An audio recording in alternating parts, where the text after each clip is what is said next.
Phil Mickelson hasn't been seen on a competitive course for months, but that silence just broke in the loudest way possible. The six-time major winner has dropped a statement that has the entire PGA Tour braced for impact, placing CEO Brian Rolapp squarely in the crosshairs. For years, the golf world has debated whether LIV Golf's defectors would ever be welcomed back. Now, with the Saudi billions gone and the league on life support, the answer is finally emerging, and it's devastating for one of the game's most polarizing figures. The bombshell came in January 2026, when PGA Tour CEO Brian Rolapp unveiled the returning member program.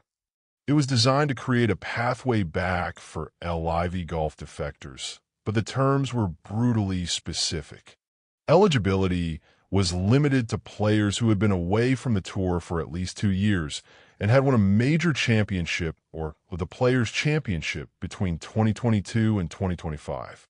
The window applied to exactly 4 golfers: Brooks Koepka, Bryson DeChambeau, Jon Rahm, and Cameron Smith. Conspicuously absent from that list was Phil Mickelson. Mickelson's last major victory, the 2021 PGA Championship at Kiowa Island, came just 1 year too early to qualify. The snub was impossible to ignore. At age 50, Mickelson had become the oldest major champion in history, a feat that should have cemented his legacy. Instead, it made him ineligible for the tour's official return pathway. This is a one-time, defined window and is not a precedent for future situations, Rolapp wrote in a memo to players. Once the door closes, there is no promise that this path will be available again. The message was clear. The PGA Tour had not forgotten Phil Mickelson's role in the golf civil war. The timing of the snub was particularly brutal. If the policy had extended back just 12 months, Mickelson would have been eligible. It's a distinction that has led some commentators to describe the decision as a huge middle finger to the 6-time major champion.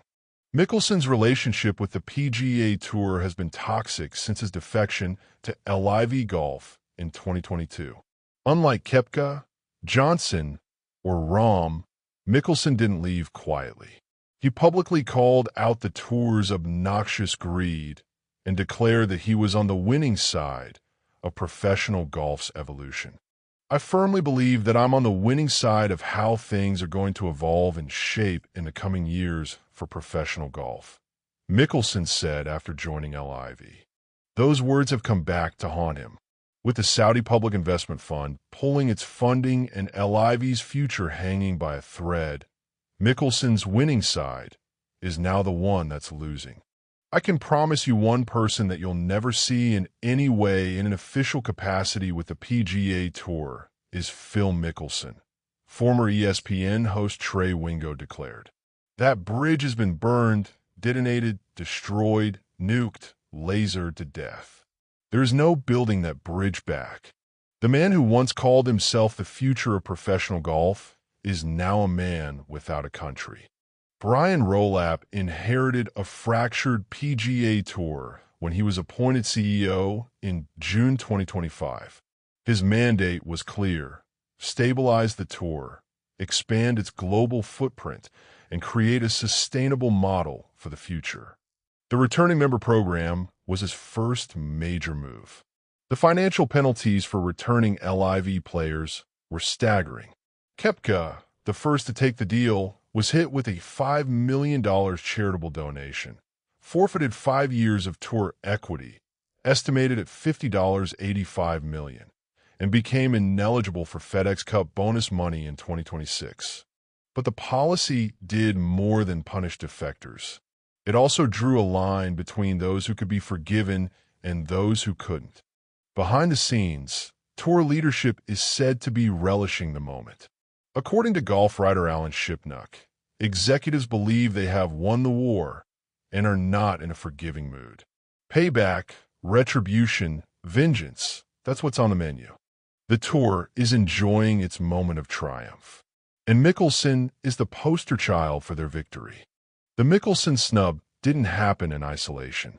It was part of a broader restructuring that has sent shockwaves through the PGA Tour and drawn fire from some of its biggest stars. Starting in 2028, the tour will split into two tiers, a championship series for the elite and a challenger series for everyone else. The system formalizes a divide that has been brewing for years, creating a promotion and relegation model that critics say will marginalize the game's middle class. Rory McIlroy, long the tour's most loyal soldier, has been among the most vocal critics. He warned that historic events like the Canadian Open could be relegated to Track 2 status, effectively becoming glorified Corn Ferry Tour events. Track 2 is a glorified Corn Ferry event, McIlroy said. That's what Track 2 is going to be. So I don't think the Canadian Open should be one of those. Rolapp pushed back, insisting that the Challenger Series events would include the same subset of players that we have today and were much different for what the Corn Ferry Tour is today. But the damage was done. The perception that the Tour is becoming a two-tier system, one for the haves and one for the have-nots, has taken root. The divide between the Tour's elite and its rank and file has never been wider. Not everyone opposes the changes. Lucas Glover, chairman of the Players' Advisory Council, has defended the new structure, calling it a necessary evolution. For a couple hundred-member organization, change is always difficult to get our arms around, Glover said. But I think for what we're trying to do and what we've been told we need to do, I think we're heading in the right direction. Jon Rahm, now a LIV star, also weighed in, and his response was surprisingly measured. When asked about the two-tier system, Rahm said it was not a surprise that the tour would adopt a similar structure to LIV's promotion and relegation model. Yeah, I think it's a part of golf, right? Rahm said, but for Mickelson, the debate over the tour's future is academic. The door that was open for Koepka, DeChambeau, Rahm, and Smith has been slammed shut in his face.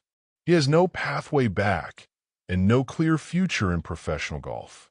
The man who once defined the PGA Tour is now its most tragic figure. Phil Mickelson's bombshell silence has finally broken, and what it reveals is devastating. The PGA Tour has shut the door on his return, and Brian Rolapp's new policies have drawn a line that excludes the six-time major champion. The questions now are impossible to ignore. Was the snub a deliberate act of revenge, or simply a policy decision that Mickelson happened to fall on the wrong side of? Can the PGA Tour ever truly move on from the LIV divide without addressing the fate of its most polarizing figure? And what does Mickelson's exile say about the future of professional golf? One thing is certain, the battle is far from over, and the golf world will be watching every move.